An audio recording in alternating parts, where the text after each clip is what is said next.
No niin, eli tänään on työn aiheena Jonne Putti. Kyllä. Homman nimi on se, että meidän pitää hauduttaa liivaten lehtiä noin 5 minuuttia kylmässä vedessä. Yksi. Sinne meni 1 liivaten lehti, toinen ja puolikas. Tässä on siis noin 1,75 desille ES PS. liivaten lehtiä.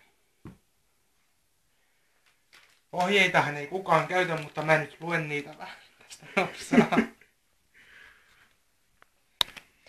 Eli liota liivaten lehtiä kylmässä vedessä noin 5 minuuttia. Purista liikavesi käsin pois. Liuota lehdet kiuhuvaksi kuumennettuun pieneen vesimäärään. Lisää liuos hyvin sekoittaen hyydytettävään nesteeseen. Anna hyytyä kylmässä. Eli nyt kun noi on tuolla, me voidaan mitata tähän meille toi ES. Ja valitaan astia, missä me halutaan se hyydyttää. Ottaan tosta hieno jälkiruokaa kuppi. Tässä tulee niin fantastista.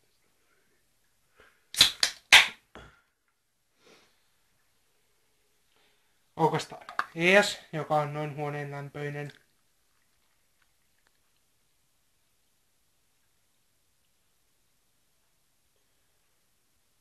Yksi desi.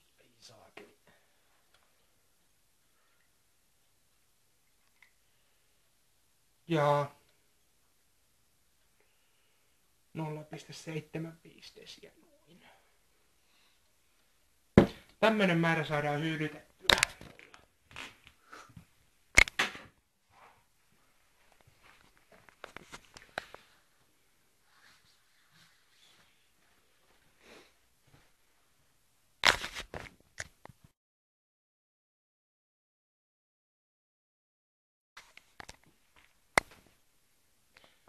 Noniin, nyt on mennyt noin 5 minuuttia siitä, kun nuo liivatelleet pantiin tonne veteen.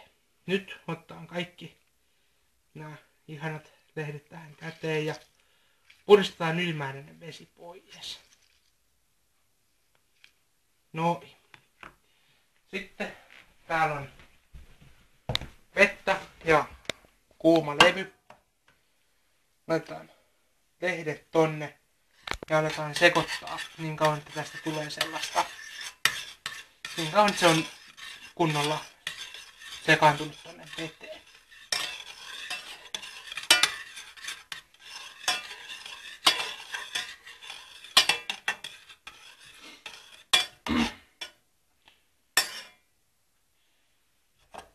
Kas noin.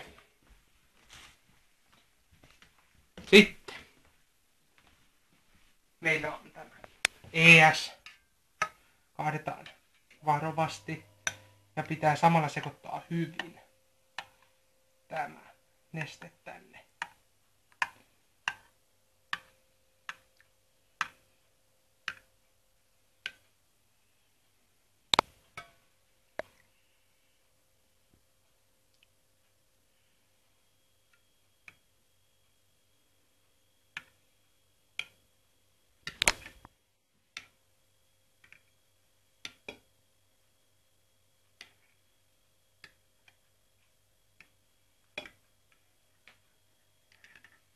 Kas noin.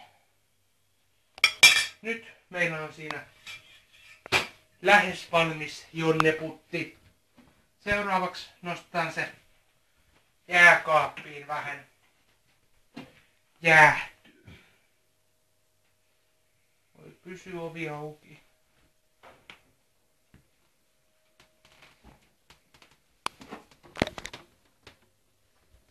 Kas noin. Se on siellä. Nyt saa odottaa sen aikaa, että me syödään.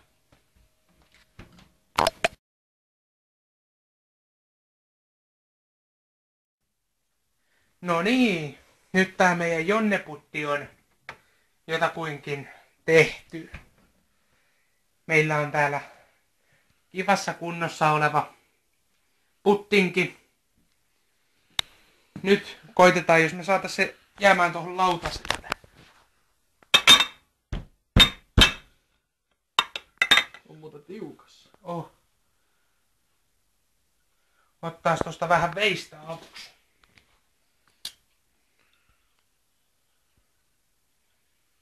On vittu hyvän näköistä.